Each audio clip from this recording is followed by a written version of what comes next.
Nuestro Nuevo Testamento, capítulo 22. La iglesia que está en espera. Apocalipsis. Trasfondo. El canon y la historia de los libros que integran el Nuevo Testamento se cierran con el Apocalipsis. Independientemente de que haya sido o no el último en el orden en que fueron escritos, sí es el último por su pensamiento, porque en él se incorpora la esperanza de una iglesia que ha emprendido carrera por el mundo como una institución y que espera ansiosamente la consumación de su trabajo. Apocalipsis es único en muchos sentidos. Es el único libro del Nuevo Testamento que está completamente dedicado a la profecía. Prácticamente todas sus imágenes se relacionan con figuras que aparecen en los libros proféticos del Antiguo Testamento, y una gran parte de su contenido es predictivo y se ocupa del futuro. El autor afirma explícitamente que el mensajero que le trajo la última visión como de parte de el Señor, el Dios de los espíritus de los profetas, que envió su ángel para mostrar a sus siervos las cosas que deben suceder pronto.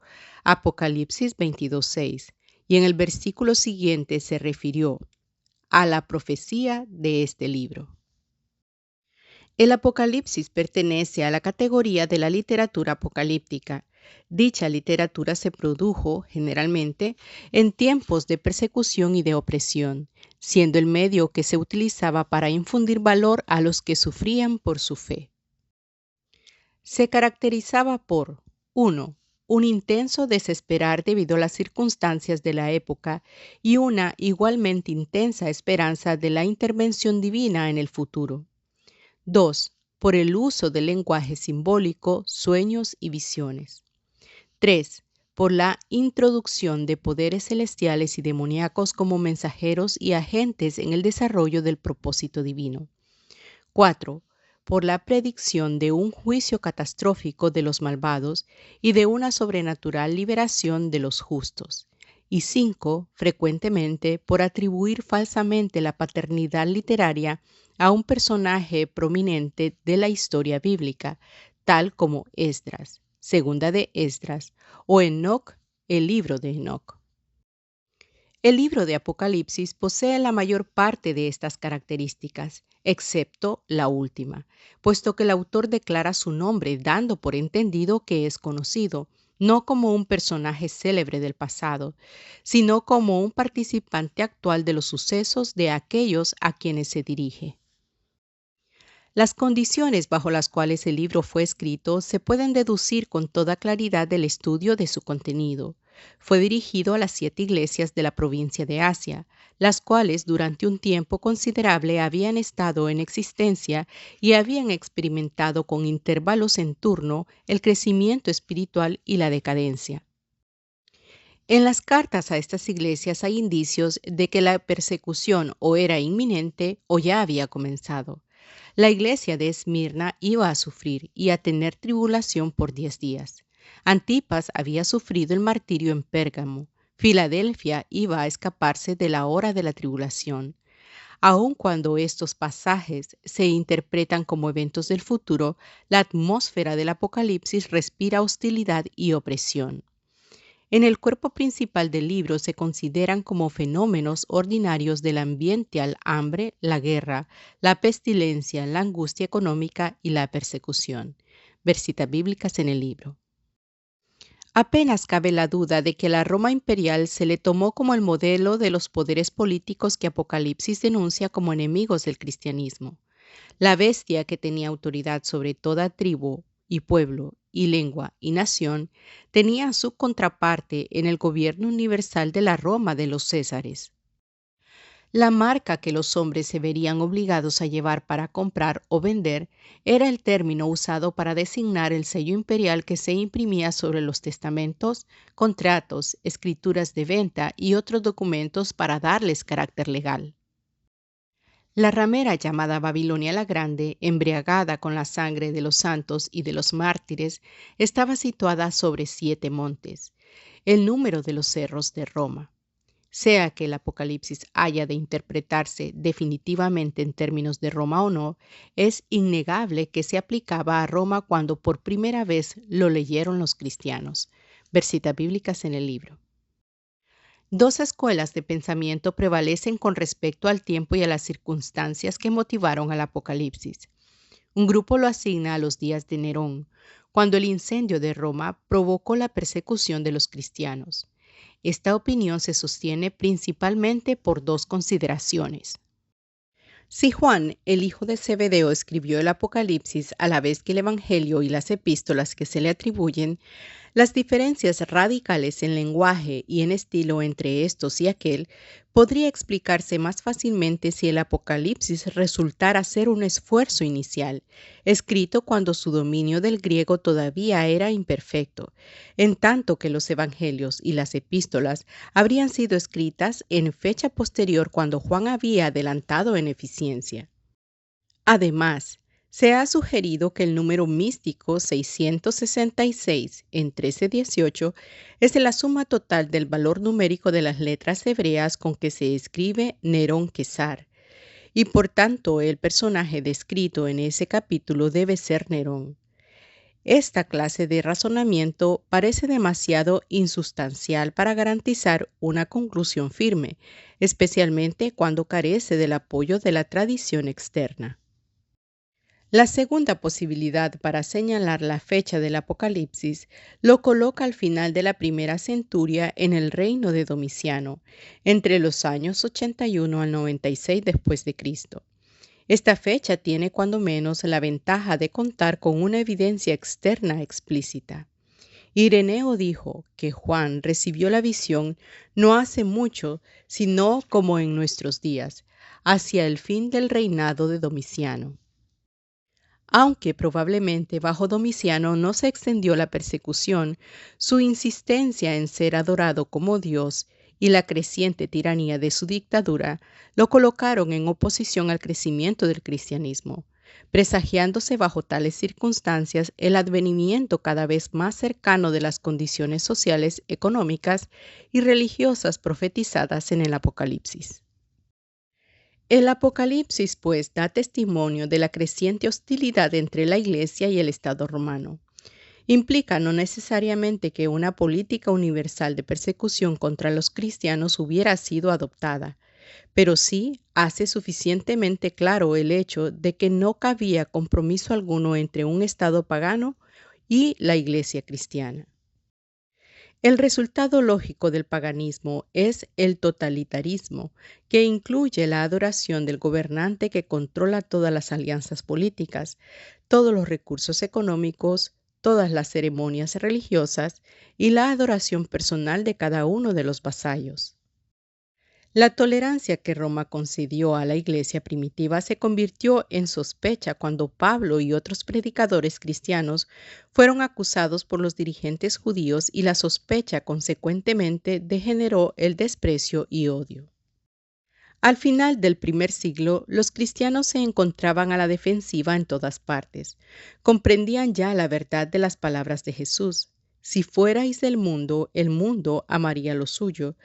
Pero porque no sois del mundo, sino yo os elegí del mundo, por eso el mundo os aborrece. Juan 15, 19.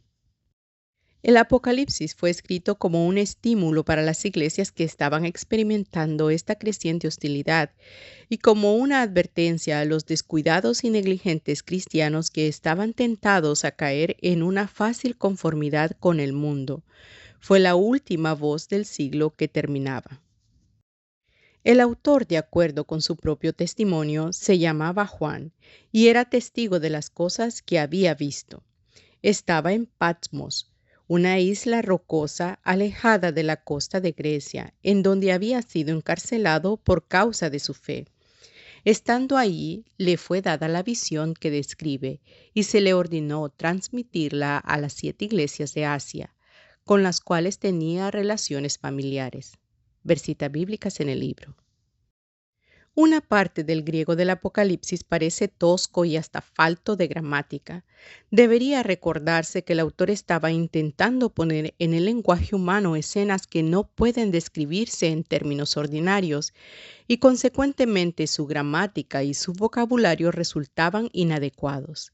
Además, Probablemente él era de descendencia aramaica y tendría sus dificultades para expresarse pulidamente en griego. Si al escribir el Evangelio y las epístolas tuvo la ayuda de un experto amanuense, pudo haber sido que el Apocalipsis lo escribiera él mismo, en cuyo caso se explicaría fácilmente las diferencias que existen entre aquellos y este. El Apocalipsis es interpretativo. Contiene no menos de 400 alusiones al Antiguo Testamento, aunque ninguna cita directa puede establecerse. Sus imágenes y su programa tienen relación con la profecía del Antiguo Testamento y sirven para conectar su significado con las corrientes de la nueva dispensación. El Apocalipsis da una apreciación del temperamento espiritual de la vida de la Iglesia por medio del juicio que hace de las 7 iglesias de Asia. La sucesión de las visiones que siguen, por cualquier sistema que se interpreten, proporcionan un cuadro de la consumación final del propósito divino. No obstante lo extraño que nos parezca sus signos, Apocalipsis es el único libro del Nuevo Testamento que nos da una visión organizada del futuro.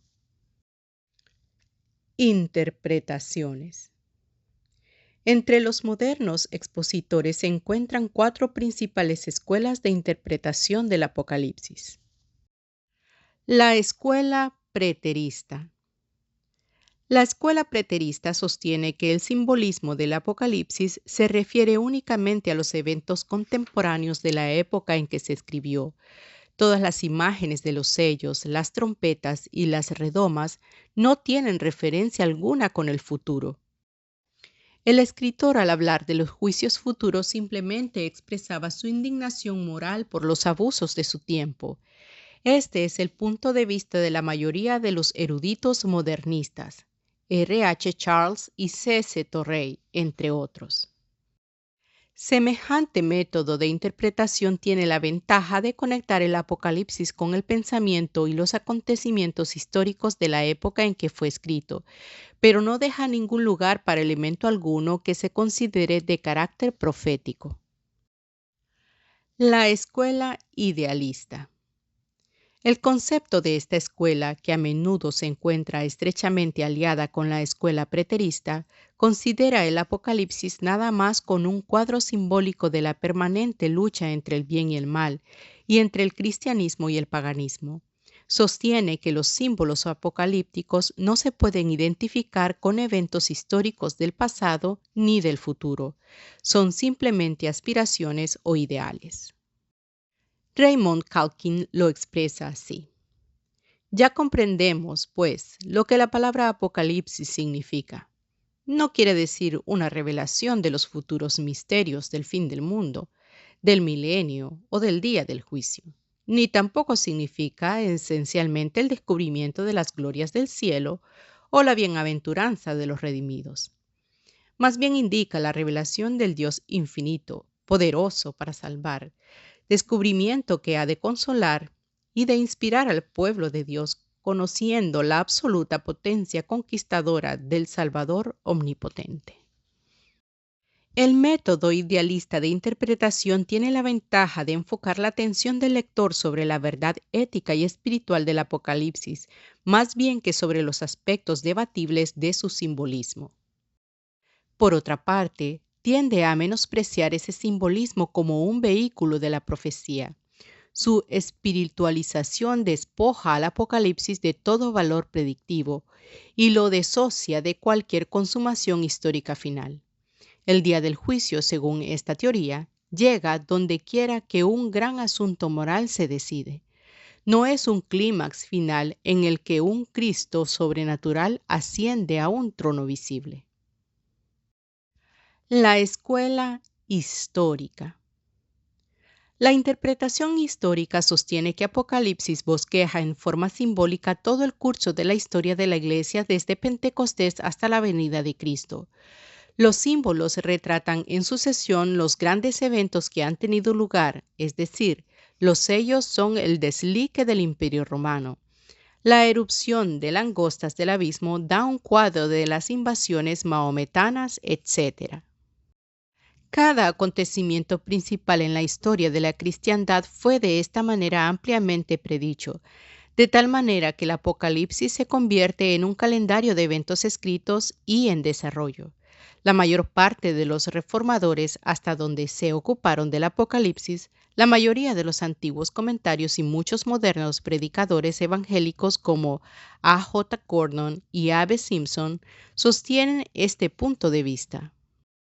Cuando menos cuenta con una manifiesta garantía en la frase del Apocalipsis 4:1. Sube acá y yo te mostraré las cosas que sucederán después de estas. La interpretación histórica es más literal que la idealista, pero sus defensores nunca han logrado ponerse de acuerdo unánimemente sobre lo que cada símbolo en particular significa. Entre los mismos adeptos a esta escuela hay casi tantas interpretaciones como comentadores.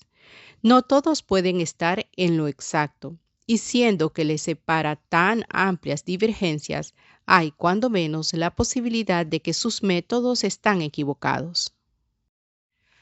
La escuela futurista.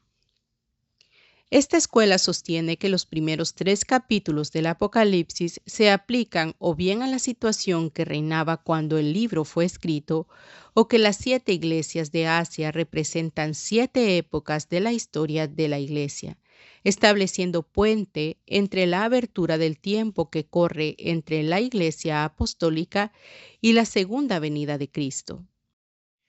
Hasta aquí los futuristas resultan historicistas. A partir de la frase de 4:1, las cosas que sucederán después de estas, defienden la opinión de que el resto del libro trata de los acontecimientos que tendrán lugar en un periodo llamado la Gran Tribulación, precisamente antes del regreso de Cristo, y cuya duración aproximada se calcula entre 3 años y medio hasta 7. Los acontecimientos del Apocalipsis encerrados dentro de este periodo se interpretan tan literalmente como es posible, y así se les considera como pertenecientes a una época futura después de la actual. Los expositores del tipo Sayce, Scofield, Gabelin, Ironside y otros son futuristas. Interpretaciones milenarias. Hay otras 3 divisiones de pensamiento, basadas en diversas interpretaciones del capítulo 20 y que se originan en un diferente modo de tratar el Apocalipsis, es decir, desde el punto de vista escatológico en lugar del histórico.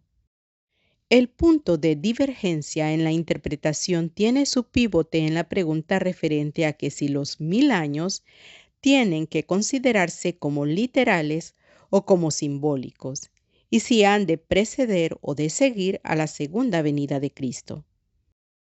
El concepto postmilenario considera los 1000 años como probablemente simbólicos de un largo tiempo que precederá a la venida de Cristo. Al principio de este periodo, el triunfo del Evangelio sobre las naciones introducirá el reinado de la paz que perdurará hasta que Cristo regrese para el juicio final. El concepto amilenario sostiene que el milenio no será un periodo literal o que posiblemente represente el estado intermedio de los dos que mueren. Cristo puede volver en cualquier tiempo y será entonces cuando Él juzgue al mundo e introduzca el estado eterno de bienaventuranza para los justos, los nuevos cielos y la nueva tierra.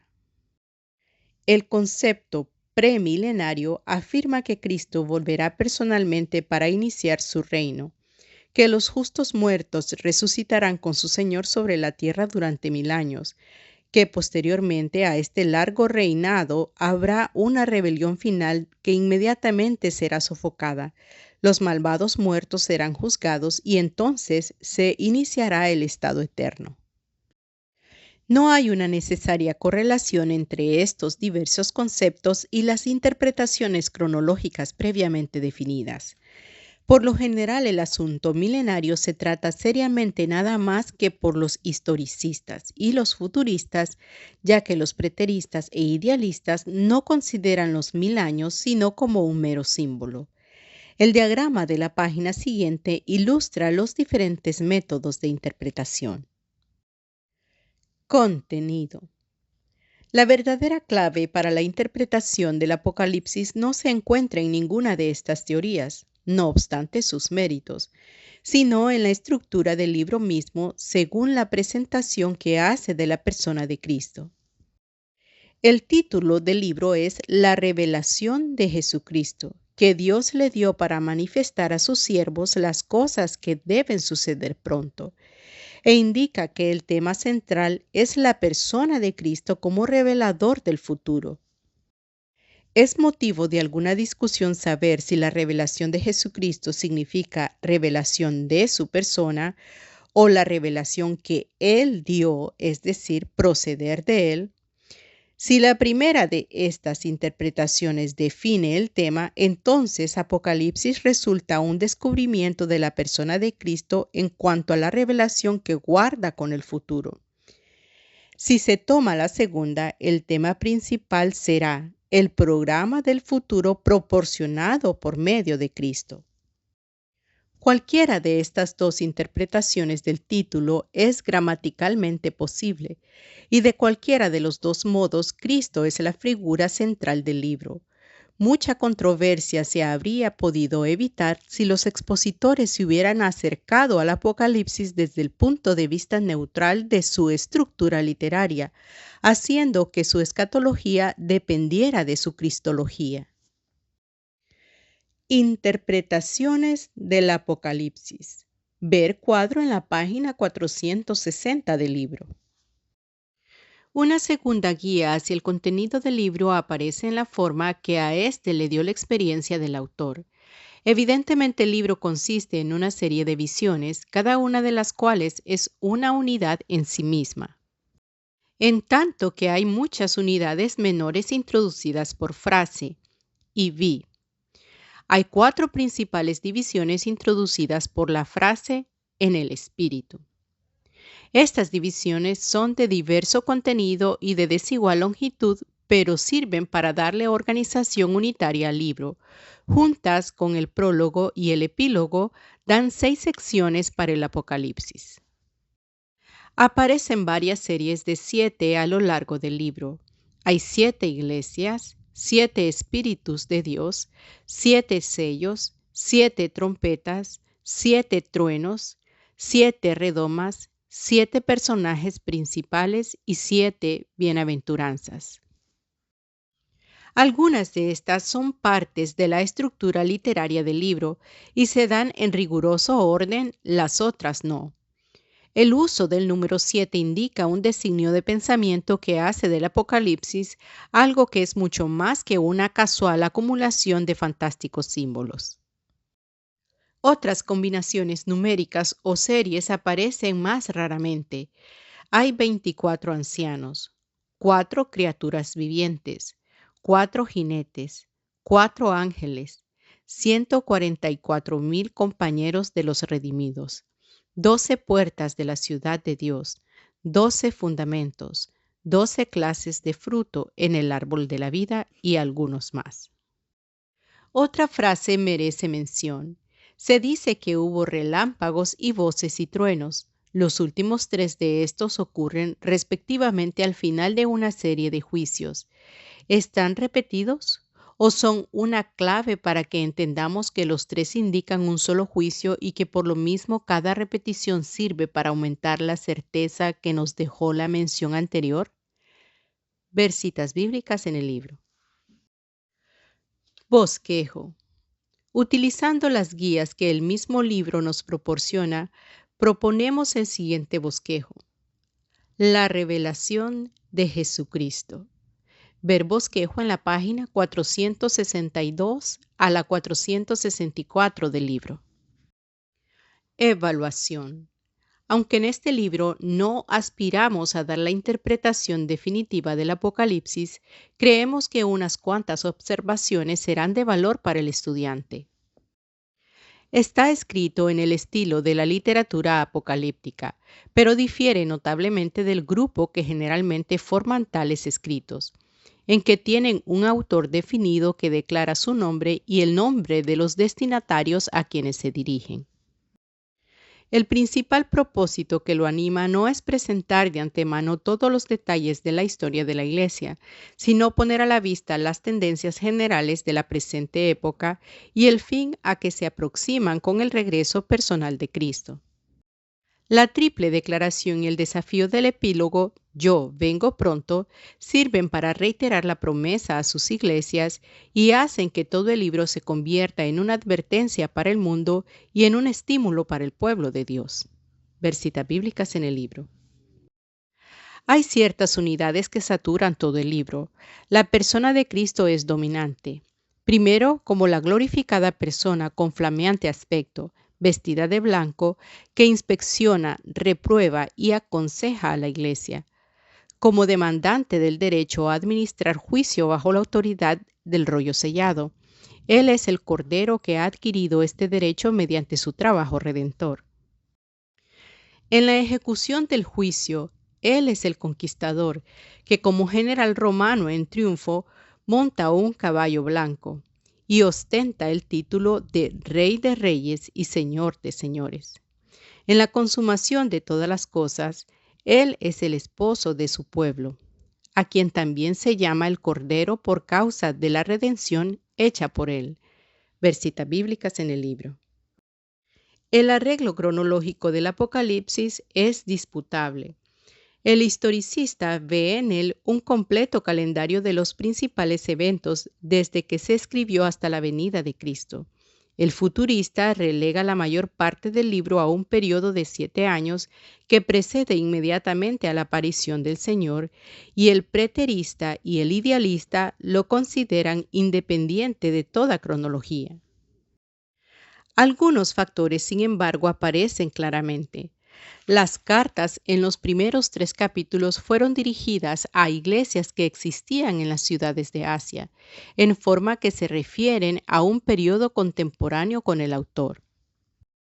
El principio de la visión en el 4º capítulo lo relaciona con las cosas que deben suceder pronto, comenzando con el tiempo en que el autor escribía y de ahí en continuación indefinida.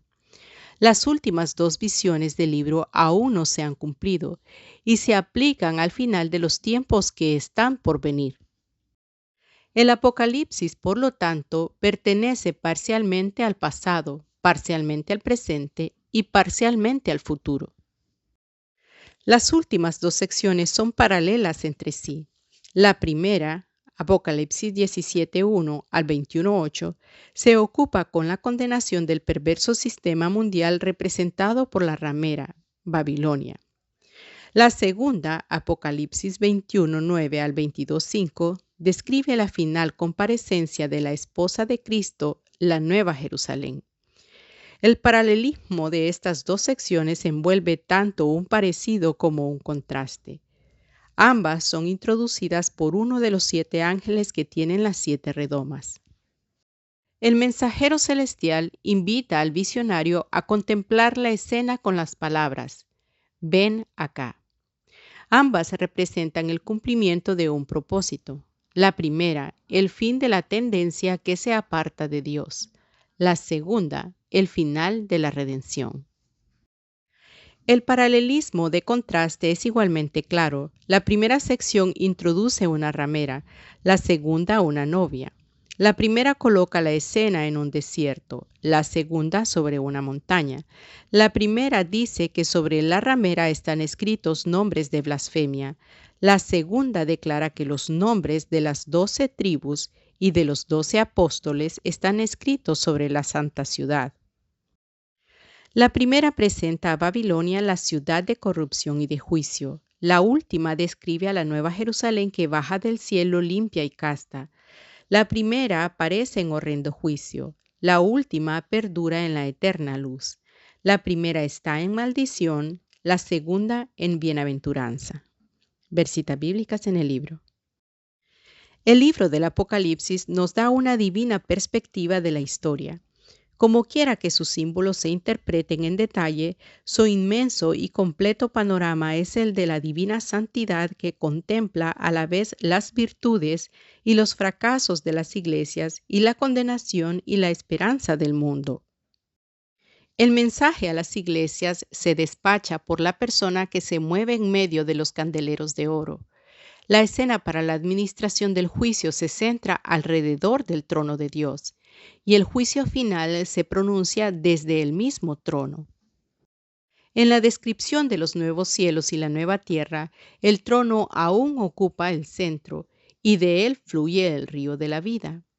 Este énfasis sobre el trono denuncia claramente el concepto de la soberanía de Dios en el Apocalipsis y de su eterno gobierno con los asuntos de los hombres. El dominante optimismo del libro tiene su contraparte en su brillante cuadro del mal. No contiene indicación alguna de que el mundo en su mayor parte se mejorará con el paso del tiempo, ni de que los hombres al fin se convertirán a Dios con arrepentimiento y fe. Describe acertadamente la civilización final como elevadamente próspera, culturalmente avanzada y abiertamente atea. El último acto de la humanidad organizada consiste en una rebelión armada en contra de Dios y de su Cristo.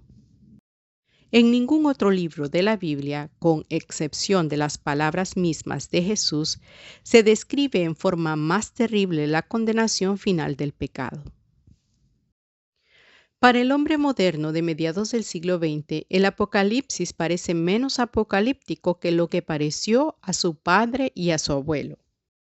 Las misteriosas referencias a imágenes que hacen descender fuego del cielo, al control económico de grandes poblaciones, a la obediencia forzada a una religión sistética, a la completa devastación de la tierra por cambios fundamentales en el mar y por medio de cambios físicos en el calor del sol, la convocatoria para todos los reyes de la tierra a que hagan batalla, la dirección de todas las naciones, concentrada en una o dos personas, y el completo colapso del centro de la civilización en una hora, no están fuera del alcance de las posibilidades de la época actual. En muchos sentidos, el Apocalipsis es el más moderno de los libros que existen. Ver citas bíblicas en el libro. Con la promesa final, yo vengo pronto, termina el Nuevo Testamento. Dios habla por la ley y por los profetas. De nuevo ha hablado por medio de su Hijo, el cual ahora, en la consumación de los siglos, se presentó una vez para siempre por el sacrificio de sí mismo. Hebreos 9:26. Habrá una mayor revelación todavía cuando Él aparezca por segunda vez sin relación con el pecado, para salvar a los que le esperan. Hacia aquella manifestación y hacia tan grande victoria señala el libro del Apocalipsis. Ver citas bíblicas en el libro. Si este canal ha sido de bendición para tu vida, suscríbete, comenta y comparte. Bendiciones.